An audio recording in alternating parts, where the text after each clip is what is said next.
Welcome to Left, Right, Center, where we are covering Colorado politics. First on CBS News Colorado. I'm political specialist Sean Boyd with our analysts in studio, Republican Dick Wadhams, and with us via Zoom, Democrat Mike Dino. Well, with all the ballots in, we now know the race between Republican incumbent Lauren Boebert and Democrat Adam Frisch in Congressional District 3 is headed for a recount. Under state law, if the margin between candidates is 1/2 of 1% or less, it triggers an automatic recount. The Secretary of State has until December 5th to order that recount, and clerks have until December 13th to finish it. Congresswoman Boebert, known for her combative style, told CBS 4 she knows voters want her to tone it down. The big takeaway from what I've seen and from what I've heard from constituents is I'm right on the policies, but everyone is ready for Washington, D.C. to kind of take the temperature down a notch. And I'm very excited and optimistic that we have the opportunity to do that now. Now, in the minority, you have to be loud. Nancy Pelosi controlled everything. She controlled the floor votes. She controlled the committees. I served on the budget committee where she would not allow us to produce a budget. The one thing Nancy Pelosi did not have control over was my voice. And so Dick, earlier in the interview, Boebert suggested third-party candidates may have been spoilers in this race, that's why it was as tight as it was. But clearly, she's got the message here that she needs to tone it down a bit. What do you think played into making this race close? Was it the third-party candidates? Was it her? What? No, it was not the third-party candidates. She also blamed the top-of-the-ticket Republicans for governor and senator last week. The bottom line is this. The 3rd District said to Congresswoman Boebert, tone it down. We don't like your behavior. I think she's right, Sean, when she says that they like her policy decisions. It's a conservative district. Right. But, you know, they don't like their congresswoman yelling at the president during the State of the Union address. They don't like those antics. And frankly, I think she should have shown a little bit more grace when Pelosi announced her decision to step down as Speaker this week, or leader of the Democrats. I think she, rather than attacking her, I think she should have said, paid tribute to the length of service of Pelosi. She's got to do a few of these things, and I think she will. I'm really gratified and encouraged by what she said. Yeah. But she's got to follow through on that. It's about class. It is. Bring some class. It is. So you brought up former President Trump. Boebert told us that he called and congratulated her, and she called him a friend and an inspiration. But she also said she loves Florida Governor Ron DeSantis. Are you surprised to hear this about DeSantis? I am, because, I mean, she's flown down to Mar-a-Lago several times and buddied up with the president, and, of course, he's always talking about her. But, Sean, it reveals that there's a little bit of fatigue, I think, entering into this Republican primary race. And you can see, I've heard several Republicans say that who were very loyal Trump supporters, who all of a sudden are saying, but, you know, DeSantis is pretty cool, too. So there's a little bit of distance. It's interesting. I want to ask Mike about this. You know, Mike, given that this district favored Republicans by 9 points, it wasn't expected to be a close race here. It's another loss, clearly, to MAGA Republicans. At what point does Trump become enough of a liability that they ditch him?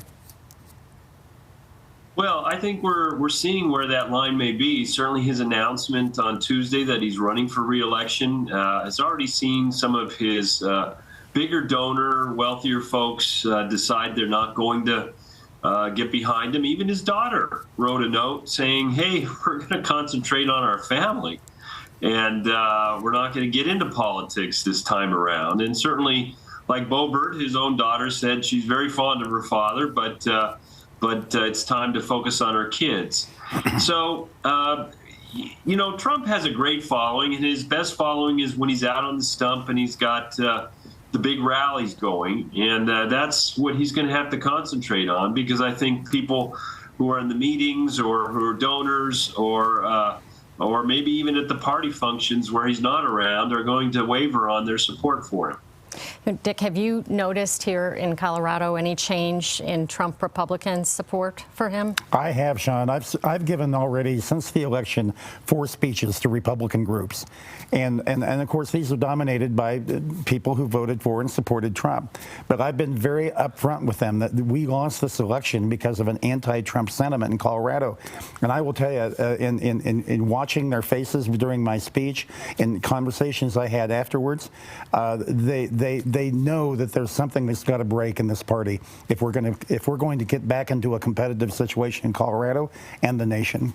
Mike, I want to ask you a little bit about Adam Frisch. You just can't help but wonder if he could have won this if Democrats had not invested in him. Do you think they will in 2024 invest in whoever runs in this district? Well, I'm back here in Washington, and certainly Adam's name is around in a lot of places. People are very familiar with him.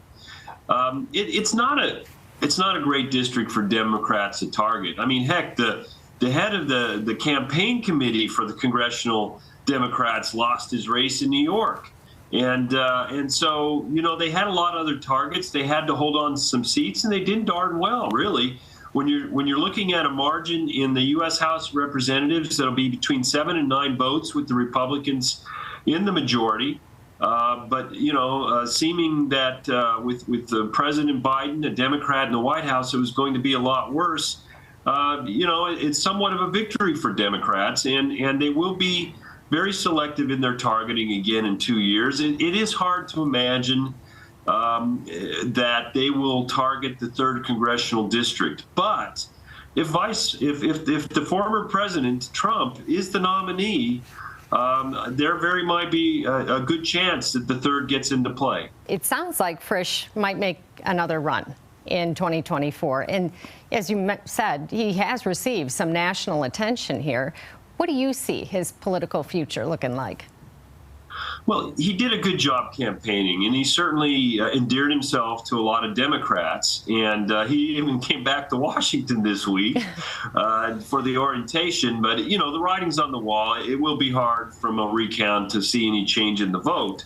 But he's got the name recognition. He's certainly got the experience. He shows he's competitive against Congresswoman Boebert. So he certainly is a person that would be at the top of the list to run again. But I will say, we've got some former elected officials and even some elected officials on the Democratic side that are probably chomping at the bit to take a go of it in 2 years. So you're there in Washington, D.C., and we now know, as you said, Republicans are going to control the House, but by a slim margin. What do you see getting done? Well, there's a few things. I mean, I think that the Senate will probably take the leadership on some of the major legislation, and it will probably come down to the annual budget. We do have a big debt ceiling issue. It's kind of an issue that only pops up in the public's mind when it becomes dire that it has to be passed. But there is some concern about that, and in fact, the Senate this week did passed the Respect for Marriage Act, the same-sex marriage legislation, or they at least moved it through the chambers. They'll finalize it when they come back after Thanksgiving. The House has already passed a version, and it will get to the president's signature. So that's kind of a big deal to finish out this Congress. But starting the next Congress, I think the bottom line is for the Republicans, they got to make sure their leadership doesn't get knocked out before it gets started, because the really right-wing part of the party, the House Freedom Caucus, is making a lot of demands on future Speaker McCarthy. And he's going to be pulling out his hair trying to figure out how to meet him or to avoid him. So I think the Republican Party, the leadership, has a lot to sort out within their own ranks before they figure out how to work with the Democrats. Dick McCarthy is in a tough spot. How do you see Republicans governing? Well, the House Freedom Caucus is going to have a lot of leverage, because there's about 3 dozen of them, and when you only have a 7, whether it's 5 or 7 seat majority, They're going to be demanding a lot of things. What concerns me, Sean, is this. I don't think there's anything wrong with having hearings about Hunter Biden. I think the national media gave him a free pass the last couple of years, and his entanglements. That might include even the president, by the way. But I got to tell you, if they spend all their time on stupid stuff like impeaching President Biden, I think the Democrats miscalculated when they did that to Trump. And I think that Republicans should look at that and say, that's not what we should spend our time on. We need to define the party in terms of the issues and the policies, and while still doing a responsible investigation of Hunter Biden. And that's the balance, and I hope that McCarthy can keep it. All right. That's all for us. Thanks for watching this installment of Left, Right, Center.